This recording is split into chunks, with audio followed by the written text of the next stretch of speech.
Kali ini kita akan membahas tentang sistem imun. Kalian pasti pada tahu kan apa itu sistem imun? Nah, benar. Sistem imun itu yaitu kekebalan tubuh. Nah, kekebalan tubuh itu ada dua macam. Dibagi dua, yaitu ada non-spesifik dan spesifik. Untuk spesifik yaitu kekebalan yang menjadi imunitas dengan perantara antibodi atau antibody mediated immunity, dan imunitas dengan perantara sel atau cell mediated immunity. Lalu yang kedua yaitu ada kekebalan non spesifik. Nah, non kekebalan spesifik ini memiliki perbedaan menjadi rintangan mekanisme fagositosis, respon peradangan, dan protein. Untuk kekebalan spesifik yaitu ada dua. Yang pertama yaitu imunitas dengan perantara antibodi, dan yang kedua yaitu imunitas dengan perantara sel. Lalu untuk kekebalan non-spesifik yaitu rintangan mekanisme terdiri dari atas kulit dan membran. Kalian pasti punya kulit kan? Lalu ada membran mukosa yang melapisi permukaan tubuh. Untuk fagositosis adalah proses penelaan organisme yang dilakukan oleh sel fagositosis atau leukosit. Untuk respon peradangan adalah peningkatan aliran darah ke tempat luka yang berguna untuk meningkatkan unsur penggumpalan darah dan mempercepat pemulihan luka. Lalu ada imunitas dengan perantara antibodi. Imunitas perantara ini yang tidak melibatkan sel, tetapi hanya senyawa kimia berupa antibodi yang dihasilkan oleh sel limfosit. Lalu sel limfosit B ada 3 macam, yaitu sel B plasma, sel B memori, dan sel B pembelah. Selanjutnya yaitu ada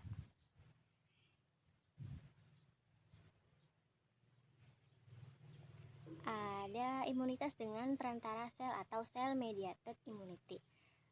Sel imunitas ini merupakan imunitas yang melibatkan sel limfosit T yang menyerang langsung ke patogen atau protein asing. Selanjutnya yaitu sel limfosit T yang menyerang langsung patogen atau protein asing ini ada 4 macam sel, yaitu sel T memori, sel T pembantu, sel T pembunuh, dan sel T supresor. Untuk antigen dan antibodi. Antigen merupakan substan yang dianggap asing oleh tubuh.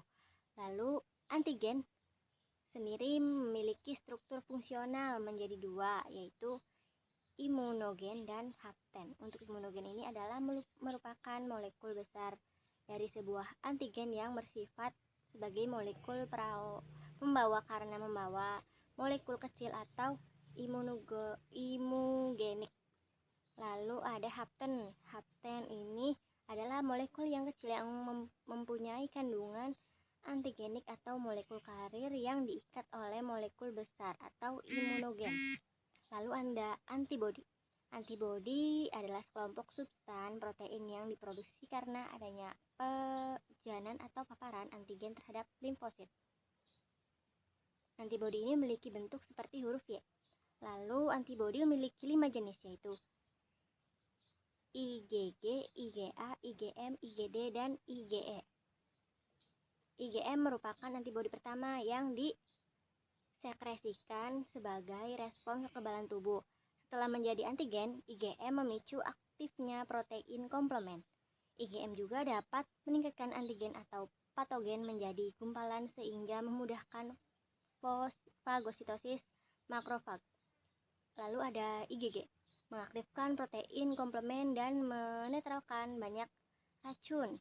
Jumlah IgG ini paling banyak dan tahan lama. IgG merupakan satu-satunya antibodi yang dapat melewati plasenta dan menjaga janin dengan kekebalan tubuh ibunya. IgG juga disekresikan dalam kolostrum. Lalu ada IgA. IgA ini mencegah masuknya virus atau bakteri melalui jaringan epitel mukosa, sistem pencernaan, pernapasan, dan saluran reproduksi. IgA ditemukan juga pada air liur, air mata, dan kolostrum. Lalu ada IgE. IgE ini memacu peradangan. Jika cacing parasit menyerang tubuh, IgE juga berperan dalam sekresi alergi. IgD tidak mengaktifkan sistem komplement dan tidak dapat melewati plasenta. Lalu ada IgD diduga juga berfungsi dalam diferensi sel limfosit B menjadi sel plasma dan sel B memori. Lalu pembahasan yang terakhir yaitu ada imunisasi. Nah, kalian pasti pernah diimunisasi kan? Nah, imunisasi ini tindakan untuk menimbulkan kekebalan tubuh terhadap penyakit dikenal sebagai imunisasi. Lalu, imunisasi dapat dicegah dengan vaksin. Penyakit yang dapat dicegah dengan vaksin yaitu ada cacar, TBC, difteri, lalu hepatitis B, pertuis, polio, tifus dan demam kuning. Untuk mencegah dan menyembuhkannya yaitu untuk dapat mencegah berbagai penyakit harus mengetahui faktor-faktor yang mempengaruhi kekebalan tubuh yaitu infeksi, obat-obatan, penyakit ganas, dan gangguan gizi. Penderita infeksi dapat mengalami gangguan kekebalan tubuh sehingga penderita komplikasi infeksi lain. Lalu ada obat-obatan dapat menekan sistem kekebalan tubuh. Penyakit ganas misalnya kanker dapat menekan sistem kekebalan tubuh sehingga mudah komplikasi infeksi. Lalu ada gangguan gizi nih, misalnya seseorang yang mengalami kekurangan gizi, protein, vitamin, dan mineral akan mengalami gangguan kekebalan tubuh karena zat-zat sangat diperlukan pada sistem kekebalan tubuh tersebut. Lalu ada usia. Nah, misalnya pada usia muda atau bayi atau balita, sistem kekebalan tubuhnya itu masih sempurna. Sedangkan pada usia tua, sistem kekebalannya itu menurun sehingga menyebabkan infeksi. Lalu ada mekanisme sistem pertahanan tubuh. Ketika kita mendapatkan luka, kita ada luka nih di badan kita, maka selain reaksi pembekuan darah, tubuh juga dengan cepat melindungi bukaan pada luka dan infeksi bakteri dan mikroorganisme lainnya. Jadi adanya luka secara langsung telah merusak sistem pertahanan tubuh non-spesifik eksternal. Lalu ada kelainan sistem kekebalan tubuh. Nah, ada alergi dan autoimunitas. Untuk alergi yaitu reaksi alergi pertama kali ditemukan oleh Paul Potter pada tahun 1902.